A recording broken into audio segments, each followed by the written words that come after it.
Hello friends, आज हम बात करेंगे लॉ ऑफ अट्रैक्शन में कितनी सत्यता है, कितनी उसकी सच्चाई है, उसी के बारे में आज हम जानकारी लेंगे। बहुत लोग अभी इंडिया में लॉ ऑफ अट्रैक्शन को बहुत लोग फॉलो कर रहे हैं और बहुत सारे लोग जितने फॉलो नहीं कर रहे हैं उससे ज्यादा बहुत लोग उसको मतलब गलत समझ रहे हैं। उनका कॉन्सेप्ट क्लियर नहीं है, उनके अंदर एक डाउट है।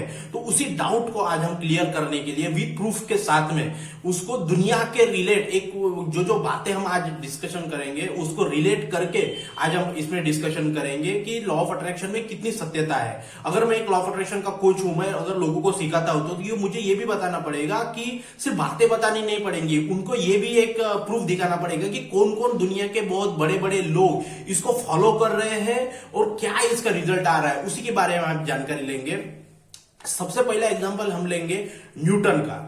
जो भी उन्होंने एक इन्वेंशन किया, न्यूटन तो बहुत बड़े एक साइंटिस्ट थे, वो लॉ ऑफ अट्रैक्शन को फॉलो कर रहे थे, या फिर बहुत सारे ऐसे बड़े बड़े लॉ ऑफ अट्रैक्शन के कोच या फिर साइंटिस्ट है, वो इस चीज को मानते थे और उनके प्रूफ भी है। तो आज उन्हीं के बारे में हम जानकारी लेंगे कि जो न्यूटन थे, लॉ ऑफ ग्रेविटी का जिन्होंने इन्वेंशन किया। एक एप्पल नीचे गिरा, फिर नीचे गिरा तो क्यों गिरा, फिर उनके वो पेड़ के नीचे बैठे थे, तो वो सारी जो थ्योरी है वो हमें क्या दर्शाती है, उसी के बारे में थोड़ा हम बात करेंगे। तो थोड़ा इस बात पे गौर करिएगा कि मैं क्या बोलना चाह रहा हूं, आपका बहुत जल्दी इसका कॉन्सेप्ट क्लियर हो जाएगा। उन्होंने जब वो न्यूटन इस पेड़ के नीचे बैठे थे, वो सेब एक नीचे गिरा और उनको माइंड में ये जिज्ञासा उत्पन्न हुई कि वो क्यों गिरा, इसका रूल क्या है, ये गिरा तो क्यों गिरा। उसके ऊपर उन्होंने इन्वेंशन किया और हमें इस पूरी दुनिया को एक law of gravity, gravitational force का एक कॉन्सेप्ट उन्होंने बताया और प्रूफ किया, तब जाके हम उसको मानने लगे। तो एक बात सोचिए, क्या न्यूटन के पहले जब ये पृथ्वी बनी, जब इसमें पूरे प्राणी मात्रा सब मनुष्य रह रहे थे, क्या तब ग्रेविटेशनल फोर्स काम नहीं कर रहा था? सोचिए इस बात को, क्या तब ग्रेविटेशनल फोर्स नहीं काम कर रहा था? क्या लॉ ऑफ ग्रेविटी काम नहीं कर रही थी?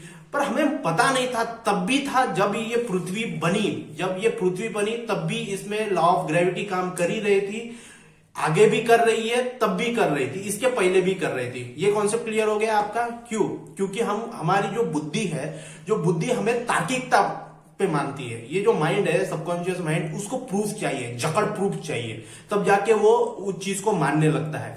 तो न्यूटन के पहले भी वो चीज काम कर रही थी, अभी भी कर रही थी और अभी भी कर रही है। तो हम इस बात को हमने क्या समझा कि जब पहले भी कर रही थी तब भी उन्होंने इन्वेंशन करके बताया और आज हम मानते हैं कि लॉ ऑफ ग्रेविटेशन ऐसा ऐसा फॉर्मूला है, ऐसा ऐसा है, आज हम फिजिक्स में उसको पढ़ते हैं। तो जब लॉ ऑफ ग्रेविटी जब काम कर रही थी, अभी भी काम कर रही है, एक साइंटिस्ट ने बताया, तो लॉ ऑफ अट्रैक्शन क्यों काम नहीं करता है, इस बात पे हमें संदेह क्यों हो रहा है, उस बात पे जरा गौर करो कि जब लॉ ऑफ ग्रेविटी काम कर सकती है तो लॉ ऑफ अट्रैक्शन, ये ब्रह्मांड का नियम, यूनिवर्स का नियम काम क्यों नहीं कर सकता। अभी हम देखेंगे कि कितने बड़े बड़े साइंटिस्ट ने इसके बारे में बात की है। आपने देखा इलेक्ट्रिसिटी के जिन्होंने इन्वेंशन किया, थॉमस अल्वा एडिसन, उन्होंने ये चीज को विजुअलाइज करके लाइट बनाया। ये विजुअलाइज करना मतलब क्या है, हमारे विजुअलाइजेशन टेक्निक मतलब क्या है, वो लॉ ऑफ अट्रैक्शन है।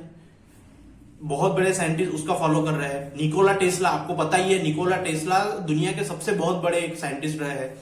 वो लॉ ऑफ अट्रैक्शन का यूज करते थे, 369 थ्योरी का यूज करते थे। फिर उसके बाद में बहुत न्यूटन यूज करते थे, आइंस्टाइन, अल्बर्ट आइंस्टाइन जो दुनिया के बहुत बड़े साइंटिस्ट है, वो इसका यूज करते थे। तो इसका रेफरेंस के तौर पे लीजिए कि ये visualization technique, law of attraction का यूज अगर वो लोग कर रहे हैं, वो लोग कर रहे थे उनके देश में, तो इसमें कुछ तो बात होगी। थोड़ा सा समझ में आ गया कि उन्होंने ये चीज पे ये कर रहा था। अभी हम ये बात करेंगे कि लॉ ऑफ अट्रैक्शन के सबसे बड़े इस दुनिया में दिग्गज लोग कौन है। सबसे पहले बात करेंगे हम द सीक्रेट मूवी के जो रोंडा बायन है, उन्हें बहुत सारी किताबें लिखी, उनके खुद के एक्सपीरियंस है। तो रोंडा बायन क्या भी एक्सपीरियंस उसमें है। फिर उसके बाद में डॉक्टर जो डिस्पेंजा, उनका भी बहुत बड़े ये साइंटिस्ट रहे हैं। उसके बाद में निवल गोडार्ड, ये भी बहुत बड़े एक साइंटिस्ट रहे हैं। और उसके बाद में बॉब प्रॉक्टर, ये भी बहुत बड़े साइंटिस्ट रहे हैं। तो इससे दुनिया के जो भी बहुत बड़े बड़े ये है साइंटिस्ट है, तो वो लोग फॉलो कर रहे हैं। दुनिया में इब्राहिम हिक्स की टेक्निक्स बहुत काम आ रही है, जोसेफ मर्फी की टेक्निक्स काम आ रही है। तो बहुत जो और सबकॉन्शियस बुक के जो ऑथर है जोसेफ मर्फी, उनका ये बहुत बड़ा इसमें योगदान है। तो इससे दुनिया के बड़े बड़े देश के, डेवलप देश के साइंटिस्ट इसको फॉलो कर रहे हैं, तो इसमें कुछ तो बात होगी।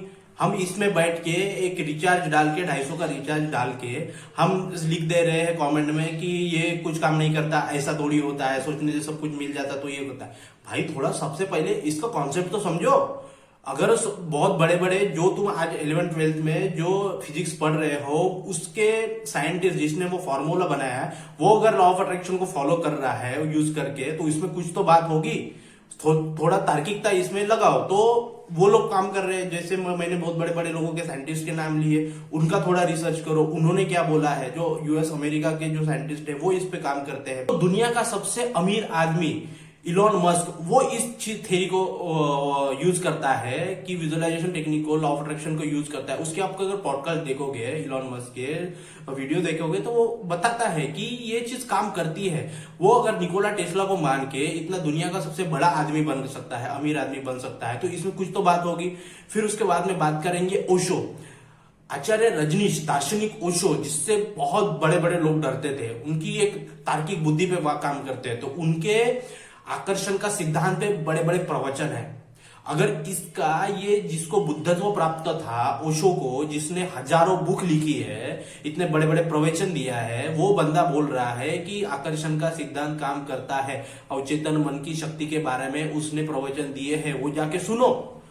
अगर वो ओशो बोल रहा है कि इस बात पे है दम है, तो उसमें कुछ तो भी दम होगा। फिर उसके बाद में सदगुरु, जो स्पिरिचुअल गुरु है इंडिया के, सदगुरु इसके बारे में बोलते हैं, उनका भी प्रवचन है, ये भी बोलते हैं। आचार्य प्रचंड वो भी बोलते हैं। बीके शिवानी, स्पिरिचुअल गुरु बीके शिवानी भी बोलती है। उसके बाद में मोटिवेशनल स्पीकर संदीप माहेश्वरी भी इसके बारे में बोलते हैं। विपස්සना के बाद उनका लाइफ चेंज हो गया। लॉ ऑफ अट्रैक्शन कैसे काम करता है उन्होंने बहुत अच्छे तरीके से बताया। कोच बीएसआर ये भी बताते हैं कि इसका कैसे उन्होंने यूज किया। हर्षवर्धन जैन, मोटिवेशनल स्पीकर, वो भी बताते हैं कि इनका कैसे यूज किया।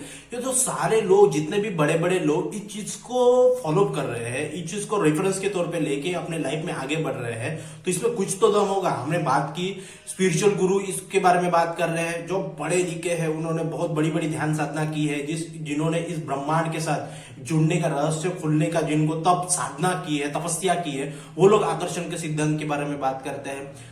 दुनिया के सबसे बड़े अमीर लोग हैं, वो इसका बात करते हैं। जो मोटिवेशनल स्पीकर है वो उसकी बात करते हैं। जो मोटिवेशनल टीचर्स हैं, जिन्होंने बहुत बड़े बड़े लोगों को सिखाया, वो इसकी बात करते हैं। फिर उसके बाद में जो बड़े बड़े साइंटिस्ट होके गए हैं, जिन्हीं का हम किताबें में पढ़ते हैं, वो इसकी बात करते हैं। तो इसमें कुछ तो सत्यता होगी।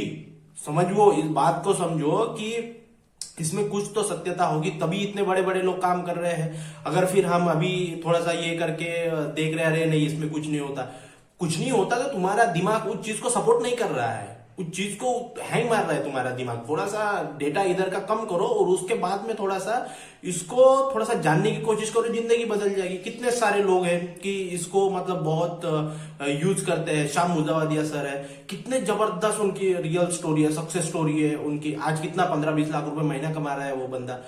5,000 रुपए कमाने वाला बंदा आज 15-20 लाख रुपए कमा रहा है, इतना बड़े बड़े काम कर रहा है। तो कुछ तो उसमें बात होगी। ये दुनिया के बड़े बड़े साइंटिस्ट लोग इसका ये यूज कर रहे हैं, तो हमें इसको समझना पड़ेगा। ये साइंस है, इसको समझना पड़ेगा। आप देखो, कुछ सालों पहले हम अगर किसी को लेटर भेजते थे 100 साल पहले, तो लेटर जाने के लिए 10 दिन, 15 दिन, 20 दिन, 1 महीना लगता था। लेकिन आज हम व्हाट्सएप पे 1 सेकंड, माइनस सेकंड में हमारा ये हो जाता है। अभी हम हजारों मील रहा हुआ आदमी के साथ वीडियो कॉलिंग पे बात कर सकते हैं। तो बात कर सक रहे हैं, ये साइंस है। आपको पता है कि हाँ, ये ऐसी टेक्नोलॉजी इन्वेंशन हुई है, तब जाके ये हो रहा है। अभी आपकी बुद्धि इसको प्रूफ मानती है, तो इसको ये मान रहे हो।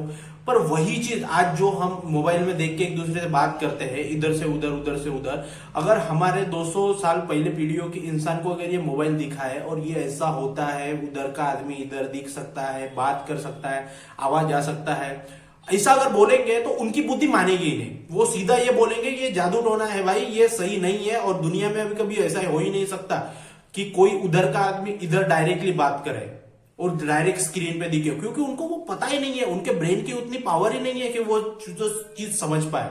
तो समझो आप कि ऐसे हो गया था तो ऐसा उन्हें वो सोचने की पावर नहीं है। लेकिन आज के समय में ये चीज पॉसिबल है। आज हम जो वैसे हमारे फेस्टिवल में हम मून को, चंद्र को पूछते तो आज आदमी वहां पे गाड़ी लेके जा रहा है, फ्लाइट लेके जा रहा है, रॉकेट लेके जा रहा है। तो जहां पे हम पहले हमारे फैमिली के लोग चंद्र को पूछते थे, मून को, चंद्रमा को पूछते थे, ये भगवान मानते थे, आज हम खुद वहां पे जाके आ रहे हैं।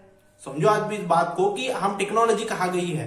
तो इसको एक एक पहलू को सुलझा रही है ये टेक्नोलॉजी। तो लॉ ऑफ अट्रैक्शन ऐसे ही काम कर रहा है। अगर लोग इसके बारे में, बहुत सारी किताबें आई है, बहुत सारे वीडियोज आई है, बहुत सारी इन्वेंशन आई है, बहुत सारे ये आई है, तो उसमें कुछ तो बात होगा। डॉक्टर हुलेन जिन्होंने होपोनोपोनो करके मेंटल असाइलम बंद करवा दिया, तो कुछ तो बात होगा। डॉक्टर है, साइंटिस्ट है, यूएस में उनके बहुत बड़े बड़े ये संस्थाएं हैं, तो यूएस जैसा देश उनको अप्रूवल दिया है, कुछ तो बात होगी होपोनोपोनो पीरियड में। जो हम लॉ ऑफ अट्रैक्शन में काम करते हैं, I am sorry, please forgive me, thank you, I love you, कुछ तो बात होगी। इस बात को समझो। डॉक्टर हुलेन, उसका रेफरेंस ले लो। फिर उसके बाद में बात करते मसारू इमोटो। जो डॉक्टर मसारू इमोटो, ये वाटर एक्सपेरिमेंट में उन्होंने बहुत कुछ किया है। उनके देखो, वो डॉक्टर मसारू इमोटो, उनकी थ्योरी देखो।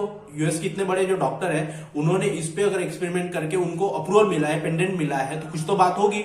अगर मसारू इमोटो ने इस चीज का इन्वेंशन किया है, पूरी दुनिया उनको फॉलो कर रही है वाटर एक्सपेरिमेंट में, हम जो बोलते हैं उसमें जो पावर है, वर्ड्स की पावर है, वाटर में पावर है, पंच महाभूत का उसमें प्रभाव पड़ता है, तो कुछ तो बात होगी। तो वैसे ही ये लॉ ऑफ अट्रैक्शन है। आज हमने देखा, डॉक्टर के रेफरेंस देके, हमने बहुत बड़े बड़े लोगों के रेफरेंस देके, स्पिरिचुअल गुरु के रेफरेंस देके, फिर उसके बाद में साइंटिस्ट के रेफरेंस देके, जिनको हम मानते हैं उनके रेफरेंस देके, वो दुनिया के जो बड़े दिग्गज लॉ ऑफ अट्रैक्शन के कोचेस है उनके रेफरेंस देके, हमने बुक्स के रेफरेंस देके, सब कुछ रेफरेंस देके, तो यूट्यूब पे ढेरों से वीडियोस पड़े हैं सक्सेस स्टोरीज के। इतने सारे अगर रेफरेंस है तो ये चीज में सत्यता है।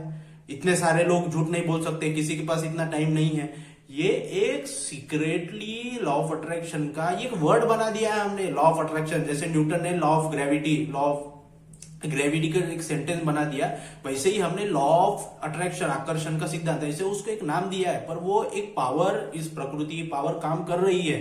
भगवान गौतम बुद्ध बोलते हैं, जैसा सोचोगे वैसा बनोगे। तो क्या है ये? अगर भगवान बुद्ध बोल रहे हैं, जो महाकारुणिक शांति के प्रतीक है, वो अगर बोल रहे हैं कि जैसा सोचोगे वैसा बनोगे, तो ये क्या है?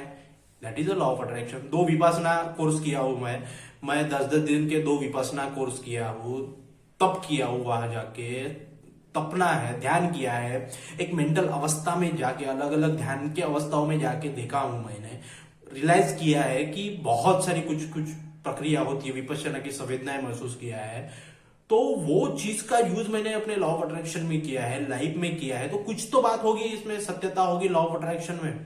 तो इस बात को थोड़ा सा समझो, आपकी मैं क्या बोलना चाह रहा हूं। आपकी बुद्धि अगर इसको मानने के लिए तैयार नहीं है, तो इसके रेफरेंस लीजिए और रेफरेंस लेके थोड़ा करके देखिए, प्रॉपर तरीके से करके देखिए, थोड़ा टेक्निक यूज करके देखिए। हो सकता है आपको फायदा मिले और अपने लाइफ में आप आगे बढ़ो और फिर मानने लगो।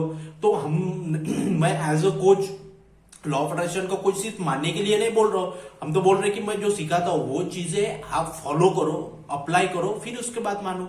सिर्फ देख के मानने के लिए नहीं बोल रहे, देखो, अनुभव करो, फिर मानो। ये ऐसा सिद्धांत है, ये प्रकृति का नियम है। तो इस चीज को जानो और अपने लाइफ में थोड़ा सा आगे बढ़ो। दुनिया बहुत आगे बढ़ रही है। हमारे इंडिया में लॉ ऑफ अट्रैक्शन को फॉलो करने वाले लोग चाहिए, अपने बुद्धि पे काम करने चाहिए। तो इस चीज को देखो, इस चीज को ब्रह्मांड, प्रकृति, ये नेचर आपको सपोर्ट करती है। आपके पावर से ये सारी चीज होती है, आपका ब्रेन का पावर से सारी चीजें होती है, सबकॉन्शियस माइंड। तो इसके बारे में पता करो, लाइफ चेंज हो जाएगी। क्योंकि हमारे इंडिया को बहुत बड़े सोने की चिड़िया बनाने के लिए हमें ये सारी चीजों का यूज करना पड़ेगा, साइंटिफिकली यूज करना पड़ेगा। तो बहुत हमने आज इस पे बात किया, तो थोड़ा सा रेफरेंस देखो। तो हमने आज सभी के ऊपर बात किया और यही है लॉ ऑफ अट्रैक्शन की सत्यता, कि लॉ ऑफ अट्रैक्शन काम करता है। ये तो इसीलिए हमने इस चीज को वीडियो बनाया है। तो थैंक यू ये वीडियो देखने के लिए, और मेरा ये चैनल सब्सक्राइब कीजिए ताकि आपको लॉ ऑफ अट्रैक्शन के बहुत अच्छे वीडियो मिलते रहिए। थैंक यू ये वीडियो देखने के लिए। जय हिंद, जय भारत।